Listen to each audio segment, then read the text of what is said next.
Dr. Boyce Watkins from Your Black World and the Black Business School. And you know, you guys have heard me kind of talk about our families and how we raise our children and how important that is in terms of building the kind of nation that we want to build. And so I had the distinct honor and pleasure to hear from a family that sent me this video where they created something called the $5 a day challenge. And they were talking all about how their family is making investing a family thing. It's a Black family thing. And before I dig more into that, I would like to introduce you to the OREA family. We have Marvin, Amber in the green, and little Liberty, who's 4 years old. What's going on, Liberty? How are you? I'm good. Good, good. And she's very well spoken. You know, she probably, which is it's so sad. It's funny and sad at the same time. She probably reads at a grade level that's higher than a lot of our 12-year-olds, which says we got a lot of work to do. But that's all right. That's all right, because we're gonna work it out. So first of all, I want to ask you guys, how are y'all doing today? We're wonderful. Yes, sir. How are Awesome. you? How are you? Oh, I'm doing wonderful. I'm doing wonderful. I'm in a really good mood because I'm really excited about having a chance to talk to you all because, you know, I want everybody to know how we connected. Y'all sent me a video or two, you know, I sent it to my assistant. My assistant said, you got to see this video. So she sent it to me and I checked it out and she knows, you know, what's right up my alley. And what I love when, you know, Black love and Black economics and Black family and Black building kind of all come together the way it should be. And so I saw that, you know, this strong Black man, you know, his lovely wife and their beautiful daughter, and they were all talking about investing and economics and what they're teaching their child. So I said, okay, we got to get them in here. I want to talk to this family. I want to know who this family is because I think so many people can learn something from this. So let me start. Let me start with you, Marvin. Let me ask you, man. You know, tell me about what you and your wife were doing together with this $5 a day investing challenge. Well, I mean, the main thing is that we believe in changing the narrative. Our families, the only things that we ever knew about money were checking account, savings account, and maybe Social Security. So when we got together, we've been married 9 years. We've been together for 15 years. And when we got together, we said, you know, we had a long conversation about everything. Before we jumped that broom, and we literally jumped the broom because that was part of the wedding. We had that conversation about life, children, money, the fact that we have to work as a team, and that's the only way that we're going to win at marriage. And we were in agreement on that. So the $5 challenge was a natural progression. I saw your original video some time ago. And I said, you know what? I think we should try to do this. $5 isn't going to make or break us. And it's such a forgettable amount that, you know, over a period of time, you can just look at our bank statement and be like, dang, $5 a day is what accomplished this. So, you know, it's been a beautiful thing. Well, you know, I'll tell you what, you know, the reason that I suggested $5 a day is because I sat there and I started thinking, you know, we got so many people out here saying, I can't afford to invest. I can't afford to save. I can't afford to do nothing. And I'm sitting there thinking, okay, what is the disconnect? Because I know my friend told me, he said, hey, Doc, we just opened a Popeye's chicken on my block. And the line was out the door, around the corner, down the block, you know, and I was thinking about how much it costs to go to a Popeye's chicken. And it's usually more than $5, you know, $8, $9, whatever it is, especially if you're feeding a family. And I said, it's funny to me how the same individuals, all of us included, I'm not making fun of nobody, but, you know, we don't have a problem thinking we can afford to go to Popeye's chicken, but we don't think we have enough money to invest or to save. And that comes back to just mindset, right? So so I picked $5 because I said you spend $5 every single day. You waste it every day. You just think that $5 has no power when really you do have power when you put that money in the right place. So let me ask you this, Amber. So whose idea was it to kind of move forward with the $5 a day challenge and everything you're doing on YouTube? Who did you come up with first, or your husband, or how'd that go? Yeah, well, like Marvin was saying, he saw your video first and he brought it actually to me. And, you know, because we are equally yoked as it relates to money, and we, thank God, we don't quarrel over money, you know, like unfortunately some, you know, marriages do because they haven't talked about it. It was a no-brainer. It was like, okay, this is something that we need to do. And we explained it to Liberty, so she was aware of what was going on as well, so that she could be a part of it, you know. So she has like her little piggy bank and everything. And it's funny because recently we took all the money out of it and we invested it and put it up for her. So she has that ideal already. So the $5 challenge was just like a normal thing for her as well. Yeah. So it's a no-brainer. Well, you know, yeah, I mean, it is a no-brainer. You know, I'll tell you one thing. And everybody who just tuned in, I'm telling you, I'm talking to the OREA family. They actually have a YouTube channel called The Family O, and their YouTube channel is at youtube.com/TheFamilyOYoutube. Right? youtube.com/TheFamilyOYoutube. Is that correct? All one word. Okay, all one word, TheFamilyOYoutube. So make sure you go to the channel and subscribe and show support. We gotta support each other. You have to do that.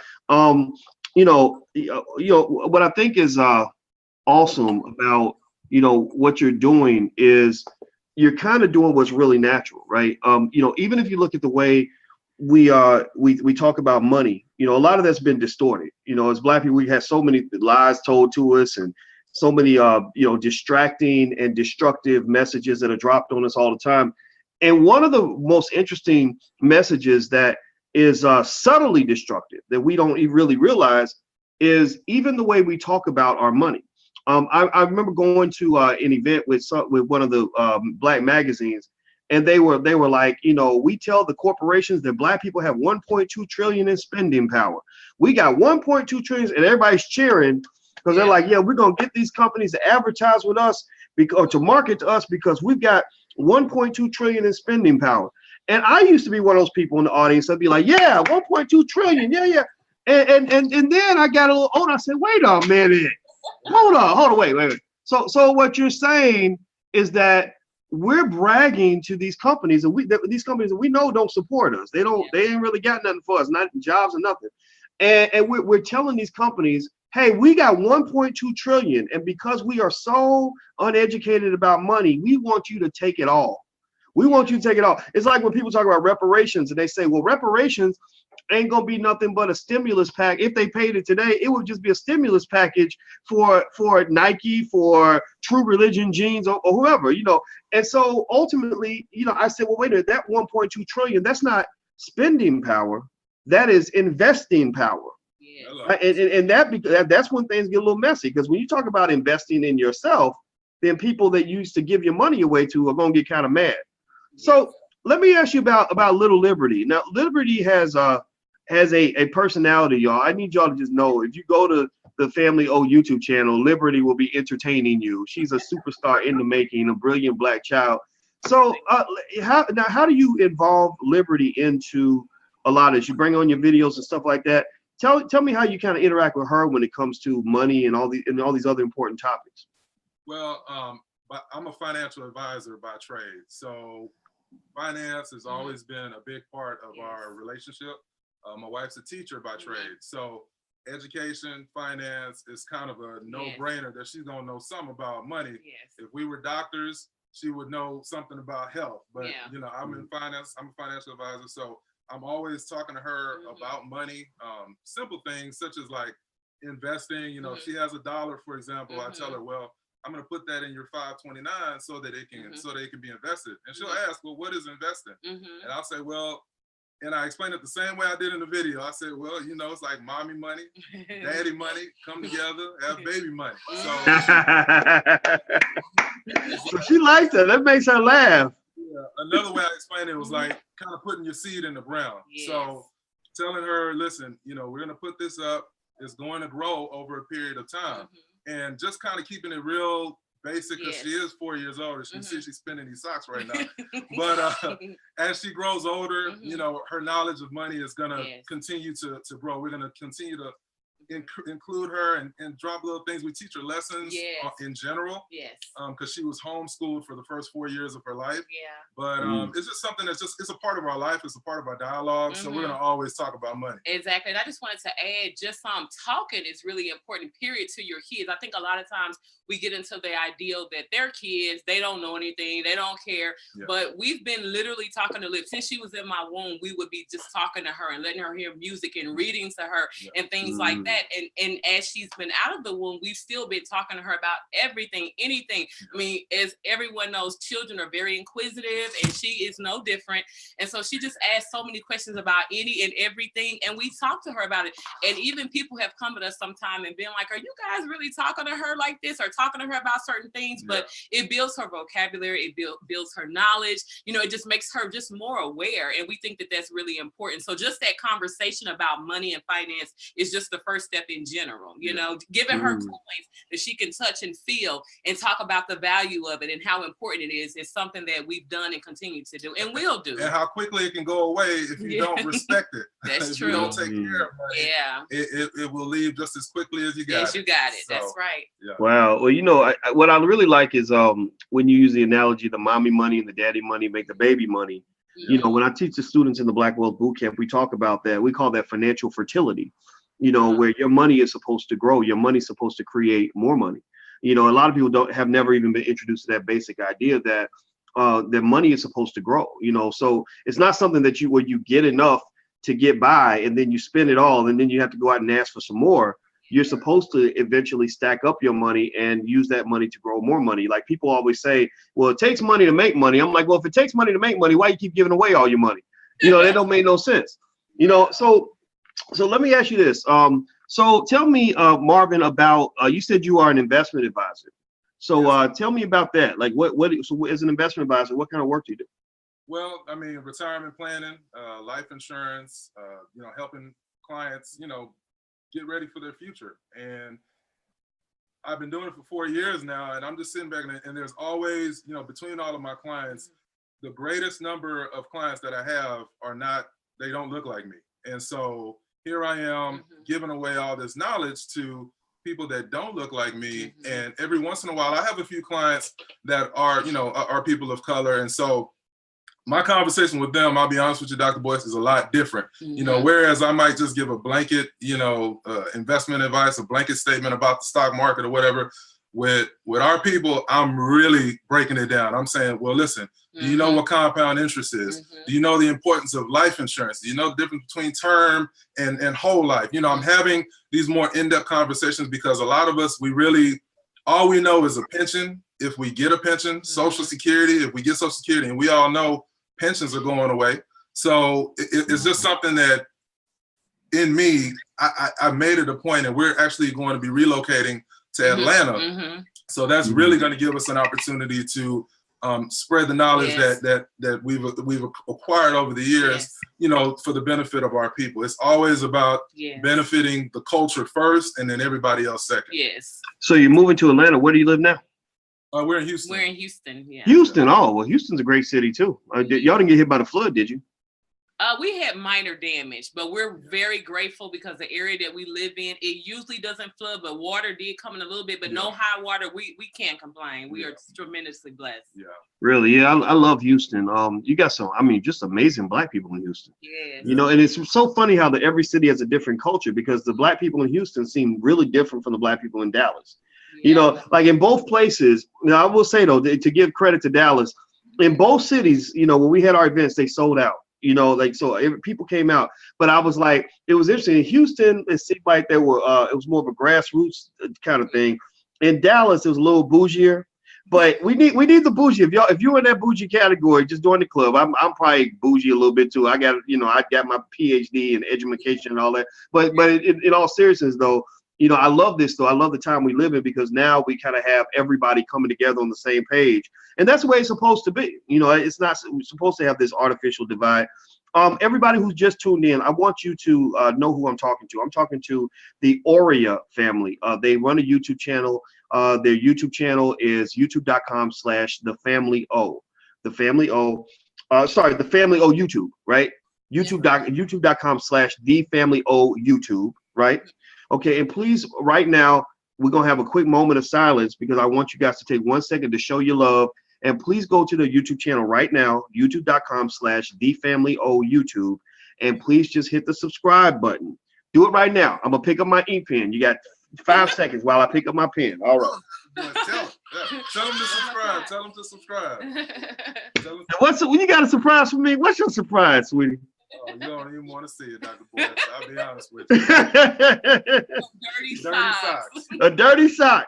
You know what, Liberty? When I get on the airplane, I tie a dirty sock on my bag to make sure nobody steals my bag. So I got this sock, and I didn't deliberately pick a dirty sock. It just happened to, like, it wasn't totally clean, but you know, I need to learn how to do laundry better because I'm one of those guys who'll throw the whites in with all the colors and whatever happens. I know that's criminal, but yeah. So I tied a sock on, and the lady said she was laughing at me because the sock was like a little dingy. It wasn't stinky dirty. It was just like not quite perfectly clean. And she said, "What is that?" And I said, well, I figure if they see a dirty sock, ain't nobody gonna take my bag, you know, and we know it's mine. So I'm all about the dingy sock too. That's all right. Thank you for the sock, sweetie. I appreciate it. And so, by the way, so also everybody, please also show your love. Hit the like button, the share button, subscribe button on this video as well. Some of y'all on Instagram, YouTube, Facebook, wherever you're at, please take a second and connect and support. Share, like, subscribe. Everybody's in this. Everybody pick up a shovel because we digging and we building a community here. We're not trying to just sit up here and look cute on the internet. All right. So let me ask you about your YouTube channel, TheFamilyOYoutube. So, you know, Amber, when you guys got together, and with Marvin, and you decided to kind of do this business, did you think about your YouTube stuff as a business or as something fun, or what was kind of the approach you had? Oh, that's a really good question. Well, I want to start by saying that I really wasn't on board initially, Dr. Boyce. And the reason being was because we've always been super private, like just really private people. So people that know we have a channel now were shocked to know that we have a channel because we've always just been kind of doing our own thing and you just, kind of secluding ourselves off a little bit. But it was, once again, back to my husband. And I'll say this, we have some private videos that we had done from years ago, but no one can see it. And so my husband said, I really think that it would be a great idea for us to start filming because we have a pretty, what we consider fun, interesting life. Yeah. And we do a lot of things. And then upon having our daughter, it was kind of almost like a way to document some of the things we were doing as well. Yes. Yeah. So we've done what we like to believe are some pretty dope things, even in the time we've been married. Yes. We went to Africa. Yeah. My family is from Nigeria originally, and we went to Ghana last year this time for our wedding anniversary. Yeah. So it was my wife's first time going to Africa. It's obviously our daughter's first time going to Africa. And we even filmed it on our YouTube channel. It's called Journey to the Motherland. So we literally shot it like a movie with like 8 episodes. And it's something that I feel you could put up against a BET, TBN, it's something we really felt like, okay, if we're going to document our lives, we're not going to embarrass ourselves. We're going to make sure we represent ourselves well and represent the culture well. So that movie that we shot was really meant to encourage people to travel to the motherland. Yes. If you've never been, if you got any kind of money, or even if you don't got money, you should be going to the motherland if you're a Black person. That's how we feel. That's how we feel. And we wanted to show, hey, look, it's not flies in your eye. Exactly. It's not, look at it. It's not anything negative. Africa is obviously home, and it can be a great tourist destination as well. Most definitely. And I think also our objective for our videos is we want to entertain you a little bit as well, but we're not going to entertain you to the point where it's foolishness and we're making our people look as negative as sometimes we see, sometime in the media or social media, whatever it might be. So our objective mainly is to really educate. We want to educate you in different type of ways, even with our travel. That's something that Marvin and I were doing prior to having Liberty. People told us when you have a child, you're not going to be able to travel. And we was like, yes, we are. Exactly. That's right. this is what we do. I mean, like we have a problem. We call ourselves travel addicts because we'll be on a trip and we'll be planning the next trip, you know. So, but at any rate, and we bring her with us to give her the experience. Exactly. So she'll have the experience. Yeah. But so we really want to educate. We want to show people that you can be Black, you can be African people, and you can travel and enjoy yourself. It doesn't cost an arm and a leg either. It takes planning and preparation, and you can do it. And just all of our different subject matter, we always find a way where we can educate you, you know, where you will get some type of learning tool. You can walk away saying, oh, wow, I didn't even think about that. Not just, you know, getting on there and then also showing our face and being seen and trying to get, you know, I guess likes and stuff. We don't want to do that type of stuff. We don't do the clickbait. It's going to be, when you click our videos, it's going to be something that you're going to learn. You're going to take away something. Yeah, that's our prayer, that you will be able to learn from it and that it will be something that you say, you know what, I want to check out this family some more. Well, you know, I love that. I think that, you know, what you said about taking liberty with you on all these trips, I encourage everybody to look into that. You know, it's really not as difficult to travel with your child as people might think. And it's the best, it's an amazing educational experience. I mean, how many kids go to school every day but never get a chance to, you know, go to different parts of America and around the world and to Africa and Asia? I mean, that's huge. That right there is an education in itself, you know.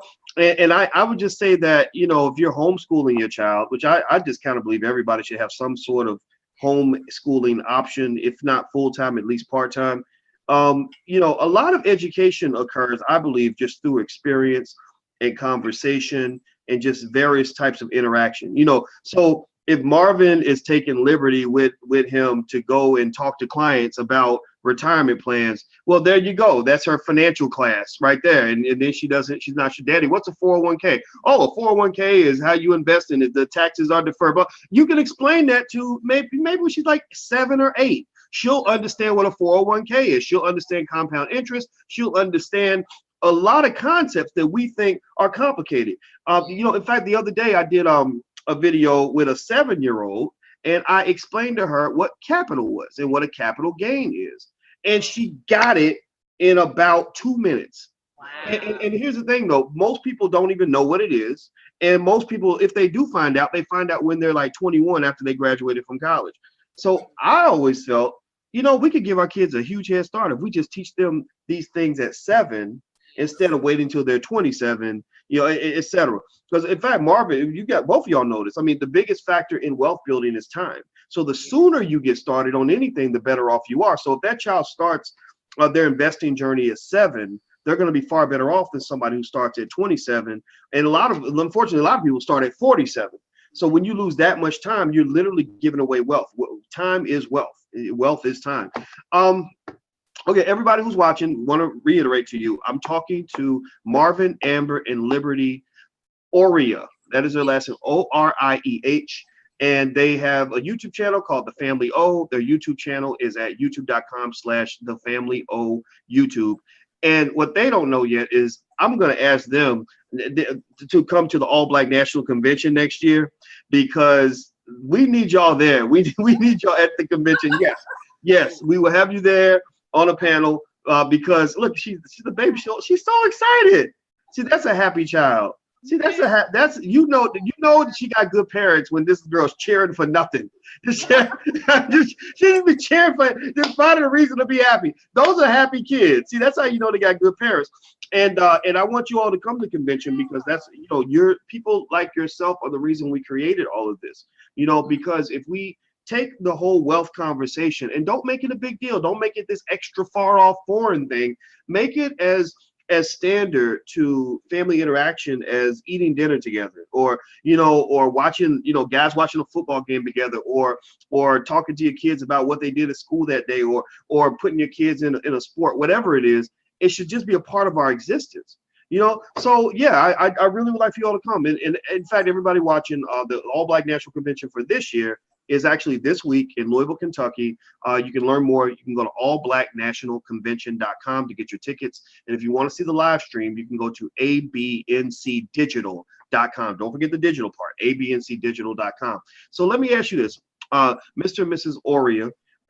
Amber, now, now we talked about what Marvin does, like what his profession is. Now I know you went to college and everything. So what is your training in? What do you do? What is your profession?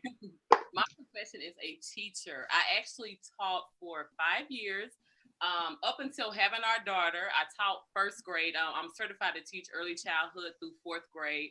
I love teaching in the classroom. However, I love my daughter a lot more. So I decided to resign so that I could stay at home and homeschool her and teach her and do the things that we had discussed prior to me obviously being in the classroom. And even right now, she actually just started pre-K. She's half a day and the lessons still go on. She doesn't get homework, but she gets homework at home. At school, they don't give it to her, but we give it to her at home as well. And we believe that the parent is a child's first teacher. We don't wait on the teacher to teach the child at all. Me being a teacher, I know the importance of obviously instilling that in her.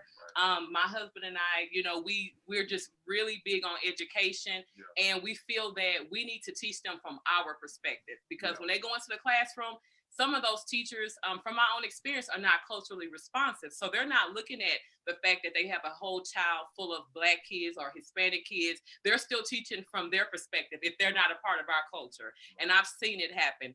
So that's what I do. I love teaching. I love teaching her. And our hopes is one day we actually want to open up our own school, you know, of some sort. You know, we want to do that because we feel that we need to really hone in on our people, on our children, and really give them something different. Well, you know, I love that. And it's funny when you said you were a teacher and then you resigned, you know, when you started teaching your daughter, I said, okay, so it sounds like you're still a teacher. You know, that's what I was thinking. I mean, and you're teaching, now you're in the most important classroom of your life, you know, which is the one that your child is in. And I think it's awesome. I think it's kind of like, don't you ever feel like, you know, this is kind of the way it's supposed to be? You know, like you compare that to, like, you know, a typical family where maybe you have a child with a mama and a baby daddy, you know, somewhere, and then the mama's at work all day and the kids being sent away to be educated by these white people who hate her. You know, I mean, just really, I'm not trying to sound pessimistic, but y'all know what I'm talking about. It's like we've been trained to take, you know, what is abnormal and think that it's normal. You know, it ain't really normal for you to be away from your child the entire day, you know, missing out on life and having your oppressor educating your children. You're handing your child's brain to a racist. Why would you hand your child's brain to somebody that hates him? It just doesn't make any sense. And so I think y'all have it exactly right. And it sounds like also you've achieved what I think is, you know, people always talk about work-life balance. You know, like I got to balance my work with my life, you know, so when I'm working, I can't really be living. When I'm living, I'm not really working. I think that the correct term is work-life blend, you know, because you can live and work at the same time. Like, for example, if once you guys get your YouTube channel moving and you're making money from the YouTube channel, and there are a lot of families like that. I met a white family out in Boyce, whitest place in America. And I was out there trying to learn the secrets, right? And I met this family, very nice people, and they were Mormons. And I think they make like $30,000-$40,000 a month on their YouTube channel. And all they do is they record these videos with their families and their children, you know, doing different things, you know. And in fact, it's the Beach family. That's their channel's called The Beach House. Okay. And in fact, I had friends that actually, they're like, oh yeah, my kids love that channel. And I was like, well, what do they do? What magical, amazing, mysterious thing are they doing to make all this money? And they'll just with a regular camcorder, they just do like treasure hunts with the kids or play games with the kids. Playing with Play-Doh and stuff like that. Yeah, have you seen the channel? Yeah, I've seen something like similar to it. It's not anything they're offering, it's just Play-Doh and toys and and God bless them. They figured out the magic formula. And they were doing so well. The husband quit his job, and that's what they do. They run now. I don't think YouTube is necessarily the thing that sort of leverage everything on, but people don't understand. There are people that have made over $1 million with their YouTube channel. You know, so I like that. I like the way you're kind of doing that, and you can structure other parts of your business around that. And I think the more your business is integrated with the rest of your life, the more it all kind of just seems to work out. One thing feeds the other, and next thing you know, working harder doesn't make you a worse parent. It actually makes you a better parent. It doesn't disconnect you from your child. It further connects you. It deepens the connection. You know, it doesn't push you away from your spouse. It deepens that connection. So I think it's awesome. So I've done a lot of talking. I don't mean to do all the yapping. That's what I do. I'm like Liberty. I get excited. I start doing random stuff and talking. So Liberty, do you have anything to say? Well, I love camping outside, especially watching movies. She said she loves watching movies. Yeah, and camping outside. Oh, camping outside. Yeah. Tell them what is that? She's just talking about like going camping outside. Oh, camping outside. Oh, now that's fun. Y'all go camping too? Well, we haven't went yet, but we're gonna go because of Liberty. We make little forts and things in the house because she wants to go so severely. And where do you want to move to, by the way? Africa. Tell us why. Tell everybody why you want to move to Africa. Because I really love coconuts. She did say she really loves what? I really like the coconuts. Coconuts. You know, it's funny. I mean, I've been living in Guyana for a while, and there's these coconuts way up on the coconut tree, and the guy that helps to take care of the house, like he climbs these big tall trees, and we get this coconut water. And I found out that the coconut water is extremely healthy and all that stuff. And people wonder how I lost all that weight. It's because I've been in Guyana eating organic food and drinking coconut water and just kind of doing something a little different. And now let me ask you this: are y'all thinking about moving to Africa? Well, it's so funny you asked that. Actually, when we went last year in November, we had that in mind that we were. No. Okay, yeah, we had that in mind, and because we know so many African American people specifically that have repatriated back to Ghana, to Accra, Ghana, or to the area. But we quickly figured out, and you guys tune into our journey to the motherland, that there were a few things that were a bit challenging, especially having a younger child, such as restrooms and things like that. So as far as Accra, it's something that hopefully if things pick up in the future, maybe we might be able to, but definitely some part of Africa, we would love to eventually be there, toward the latter part of our life. If anything, we'll have some property there that we can go to, spend part of the year there and then here, because, with everything going on here, we may be going sooner than later. Yeah. But, Well, I have definitely, I think that one of the things that we all should do, everybody listening, is we got to realize that the world's bigger than the United States. Yeah, that's so we keep forgetting that. We're thinking, okay, do I move to Detroit or Cleveland? It's like you ain't got to pick either one. You really can pack up and go to another country, and it's not that bad. In fact, it's actually quite good. It's the time I've been in Guyana. I lived in Colombia for a little while. I even lived in China for a little bit. It seems like there was something nice, like something, I felt like a monkey was off my back when I moved into a place where, everything ain't about Donald Trump and you don't constantly feel this weight of being a black man and all that. Yeah. In fact, believe it or not, China really had that effect on me. Because in China, it's very weird. The Chinese people, they don't really see a lot of black people in person, so they'll stare at you a lot. And if you're a black woman, they'll touch your hair, so don't kill nobody. Yeah, they'll walk up and want to touch your hair, so you be ready for that.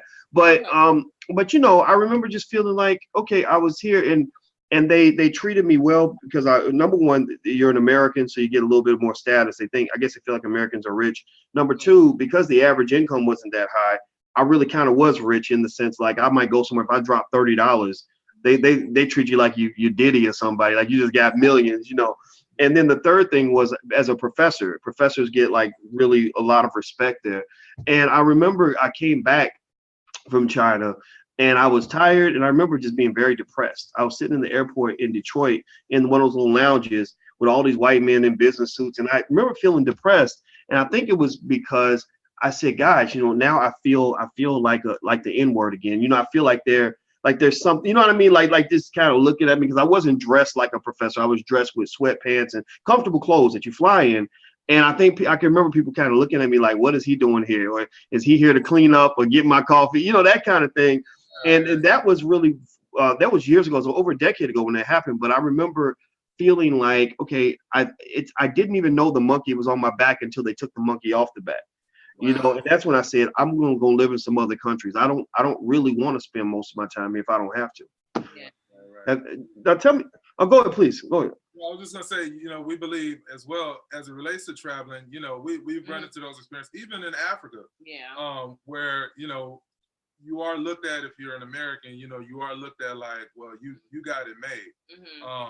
And I just feel like it's still super important to travel because it changes your whole perspective on life, period. Like you said earlier, you realize like how small you are in this world. And part of the reason we're able to travel is because we believe in being very diligent with our money, i.e. the investing, i.e. having emergency funds and stuff and things of that nature. So traveling is very easy when you plan ahead. That's right. Yeah. Yeah, I really think. Now let me ask you this: are you part of a Black travel club or anything, or you guys just pack it up and go? You just pack up and go. Really? Yeah. Well, I think I really want to encourage more like destination trips and stuff like that. And I actually wanted to pull some off. It's just for us, it's tough to pull off any events because you have so many factors, it costs so much money to organize stuff, and you're wondering, okay, are people can I get people to support it, or are they not? Because everybody wants you to go. They're like, oh, Dr. Boyce, you should do this and do that and do that. And I'm like, okay, well, when I show up and tell y'all that this is how much it's gonna cost, are y'all gonna be ready for it? And that's the thing. So you're kind of going out on a limb. Like even with the convention, it's like we're constantly like, okay, everybody wanted us to do this. Okay, we're here. We did it. Are y'all coming? Unfortunately, there are people coming. So I'm not so worried, but it's just, it's so tough, to set that up. But I think that's important because we really got to kind of get out. I think all of us have to have a way to release and get out and kind of know that there's other places to be. Like we talked about setting up in Ghana.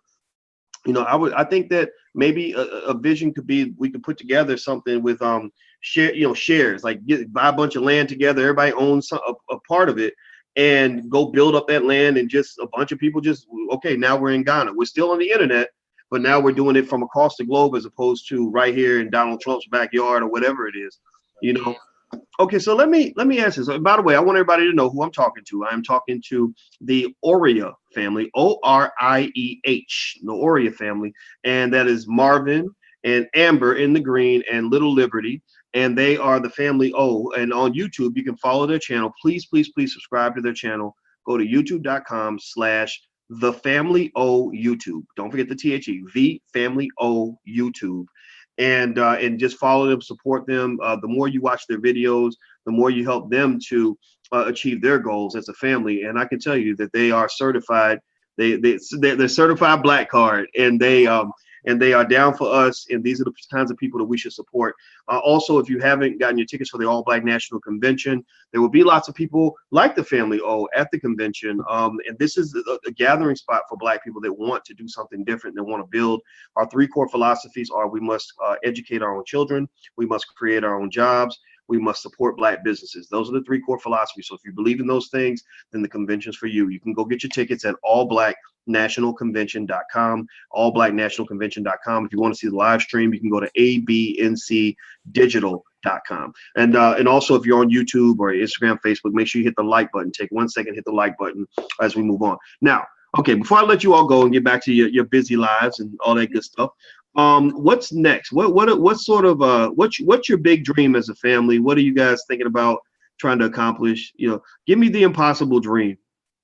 Well, the main thing is that we want to continue to use our platform to inspire, to motivate, to encourage. We really plan on putting out more videos pertaining to marriage, pertaining to wealth building, pertaining to all things family.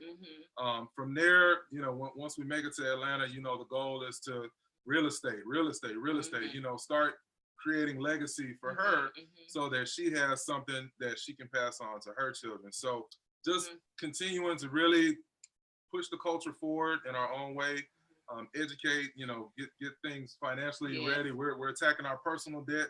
So once we have that squared away, we'll really be able to really get after it and just grow as individuals, grow as a couple, and continue to just do our thing. Enjoy.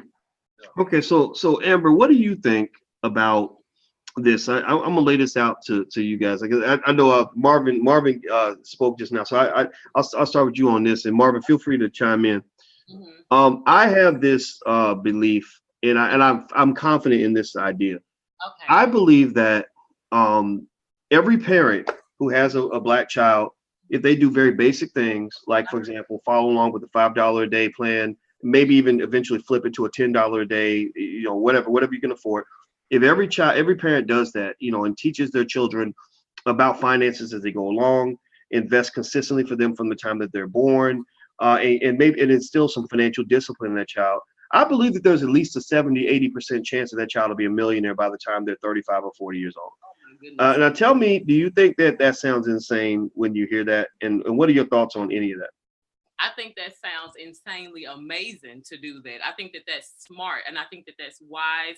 And I think just the whole idea that you brought up in general about the saving of $5 or even increasing to 10 or 20, I think that is something that like people need to like wake up and say, you know what, we can do this. I think that is so important because I think, to be honest with you, Dr. Boyce, there's not many, or if I don't know of anybody other than you that has presented it to us in this way to let us see that, wow, you mean to tell me that what we've been trying to do all this time as it relates to making money? Because, you know, as Black people, there's so much entertainment that gives you money. So you have people that are just trying to kind of move that way, but there's something else I can do that will actually benefit my family, that will get us to where we want to be if we just be a little patient and diligent. That's going to get me to that millionaire status as well.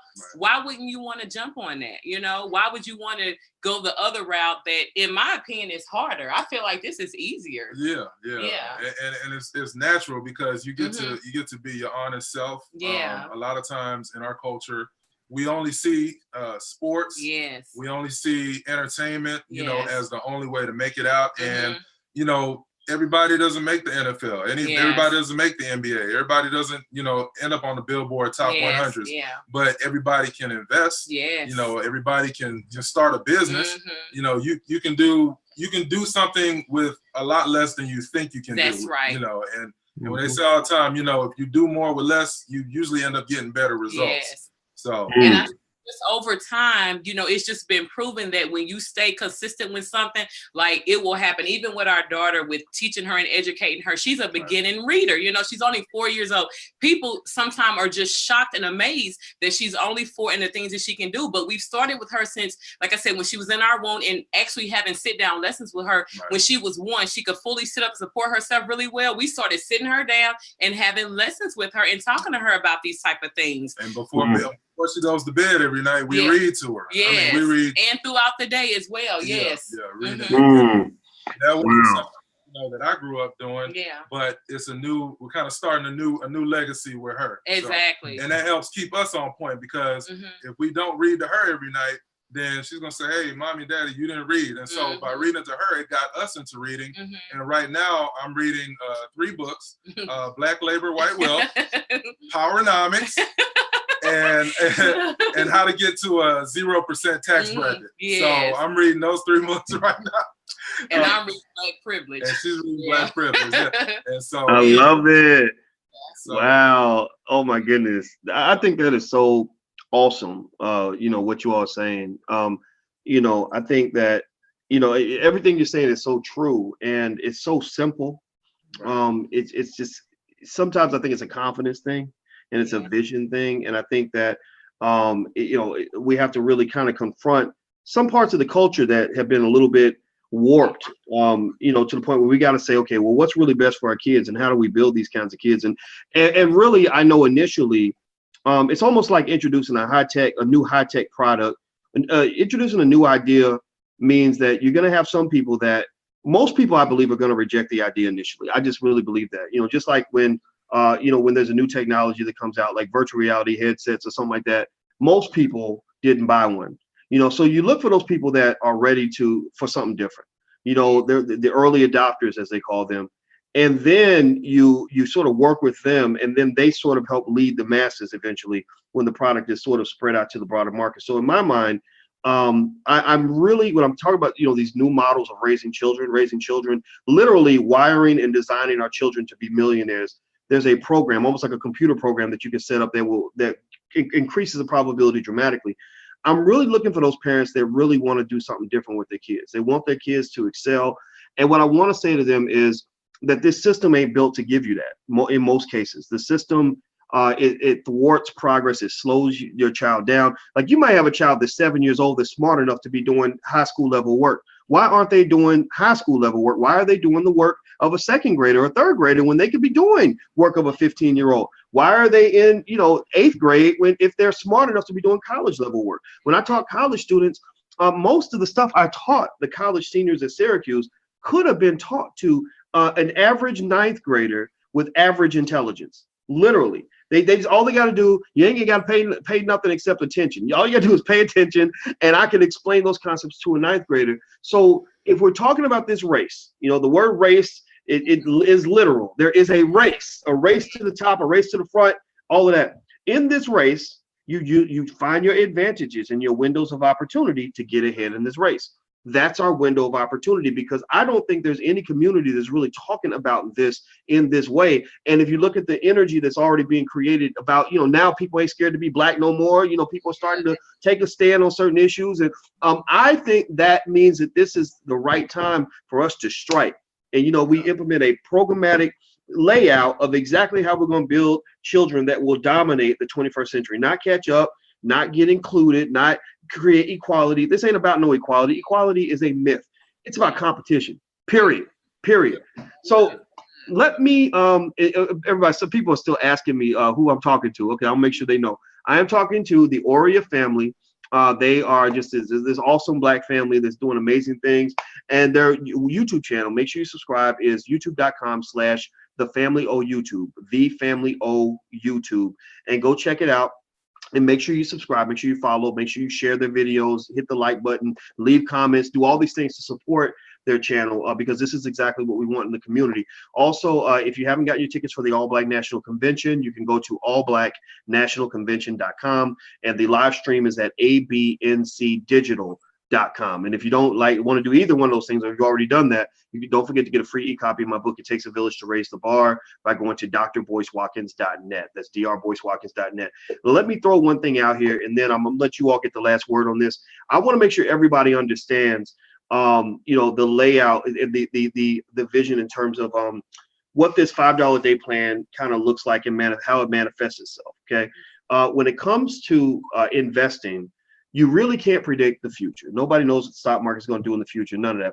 All you can do is look at the past. And basically, the $5 a day plan kind of came from me doing very, very basic mathematics to show that with the help of compound interest is important. That's like the yeast, the financial. It doesn't yeast make stuff kind of blow up. Well, right. That's the yeast, right? So it's the saving component, but you have to invest so your money will grow. So the mommy money and the daddy money makes the baby money. So you get the financial fertility and your money grows, right? So basically, here's the thing.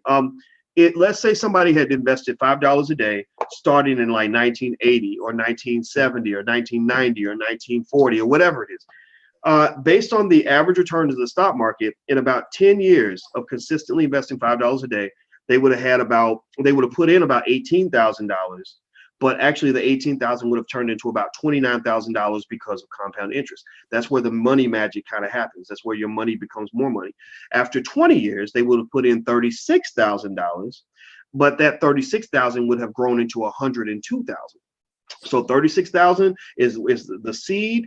The harvest is the other 66. You see, so literally you've got twice as much free money as you actually put into earned real money. This is why you don't want to keep giving all your money away to McDonald's and Burger King and buying sneakers and all that. You want to let your money grow for you. After 30 years, they would have put in about $54,000 if they did $5 a day consistently. That $54,000 would have become $281,000 by now. So notice that at every stage, the free money, it gets bigger. On the first stage, the free money was $29,000 to $18,000. That's $11,000 in free money. The second stage, it was 102 over minus 36. So that's 66,000. So first stage, first 10 years, you get 11,000 free. Second 10-year period, you get the 66,000 free. And then the third 10-year period, you're talking about 281 minus 54, which I guess what's that, about 200 and something thousand, about 220,000, something like that, a little bit less than that. Okay, so that's almost $250,000 in wealth that appears because you are a consistent investor. Now imagine you got Little Liberty, 4 years old. So 30 years, she's only 34. So she's still a young woman. So let's say that you go out to when she's 44. Let's say, again, because you've talked to her about it and she believes in it. So then what's going to happen is she's not going to do $5 a day. She's probably going to do 10, 20, 30, 40, 50, 100, whatever she can afford, right? But let's say that you just stick with $5 a day. Well, again, based on history, after 40 years, when she's 44 years old, again, still young enough to enjoy her money. I know a lot of 44-year-olds who need money.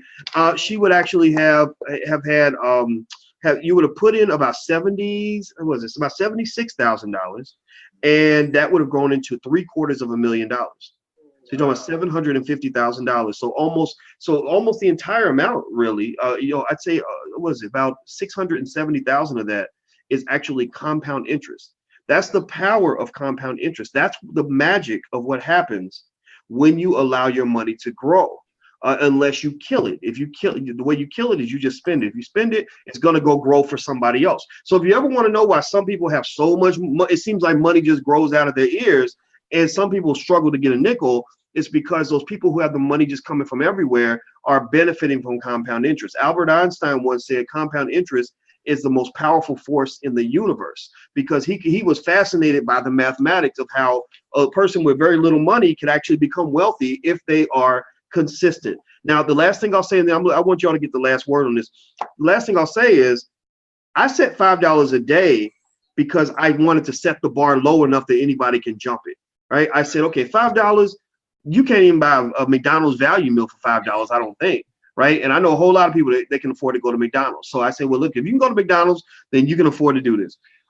Really, my hope is that there are some people that if they really believe in this and believe in these ideas, that they're not going to do $5 a day.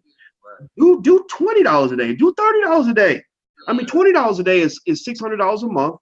A lot of people spend $450, $500 a month on a car note. Whatever it is. And so what happens is if you do $20 a day instead of $5, then all that math quadruples. Yeah. So you're not talking about 29,000 in 10 years. You're talking about 120,000 almost. You're not talking about 102,000 in 20 years. You're talking about 102,000 times 408,000. You're not talking about $750,000 in 40 years. You're talking about $3 million. You're talking about millionaire status at that point, just by being consistent. So it's not a promise. Like, I can't tell you what the stock market is going to do in the future. I can only tell you that if anybody had done this kind of plan at any point in the last 120 years and had been consistent, that family would be at millionaire status right now. So anybody who thinks that becoming a millionaire is all about luck is wrong. It's just not true. It's about planning, and it's about execution, and it's about consistency, preparation, knowledge, teaching, and all these other things. Everything you're doing with Liberty, that's what's going to make her great. Now, I'll let you all get the last word. I did a whole lot of talking. I'm so sorry about that. But I'm like Liberty. I get excited when we start talking about this stuff. So tell me what's on your mind. What's next for you guys? So, I mean, basically, like I said, we're just growing our YouTube channel. Mm-hmm. We talk about a range of topics. We talk about travel and the films that we've done, but we even have dialogue where it's similar to the $5 investment video, where we just talk about what's going on in the world. We talk about politics. We talk about religion. We talk about, life and everything in general. So we got more videos coming. Exactly. That's why we want you guys to please make sure you subscribe. Follow us on social media. We're on Instagram at _family_o.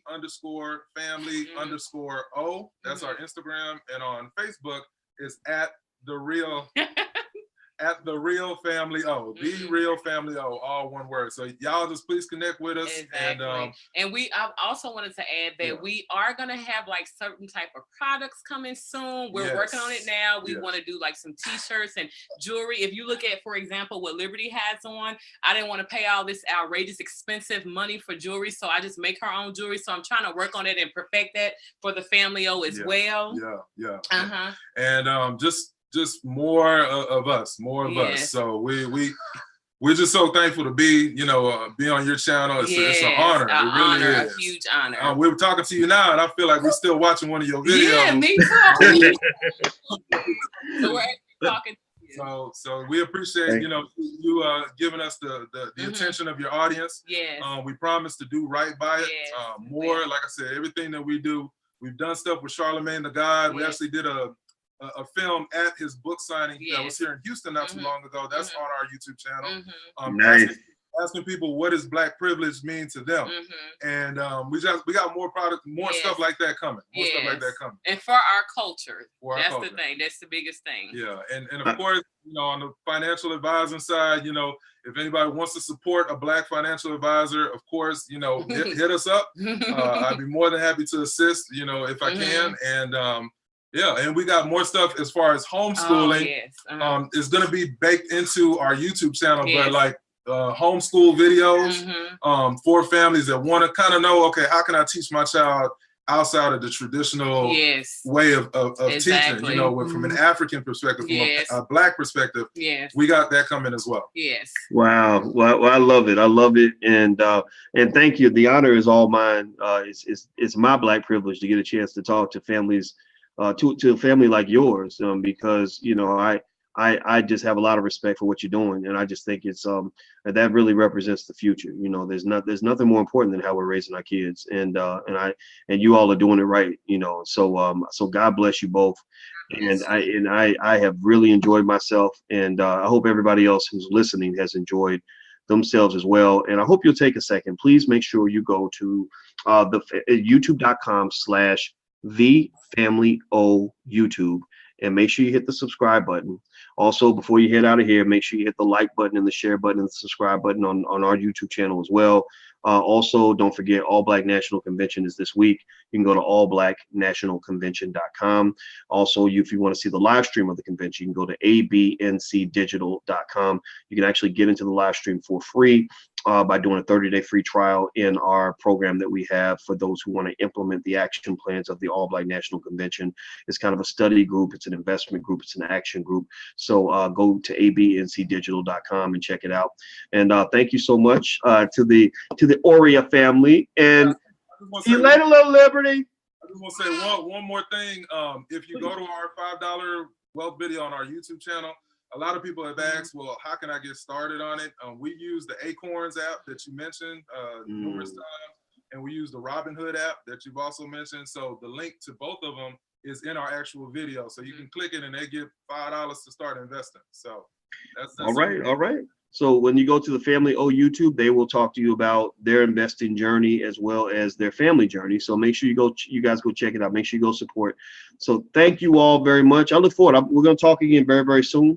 And we'll also talk about you guys coming to Philadelphia for the next All Black National Convention. So we've already arranged it. It's going to be in Philadelphia. So at that point, it's a matter of working out the details. So hit Rhonda up and remind her to remind us, to remind everybody that this is going to go down, because I think that you all are amazing, and God bless you. Thank you. To God be the glory. Say bye, Dr. Boyce. Say bye. Bye. Bye. See you all soon. Bye. Tell them to subscribe to our channel. Click these 2 buttons and give us a Thumbs up. Bye. Take care, everybody. All right. Bye. Bye.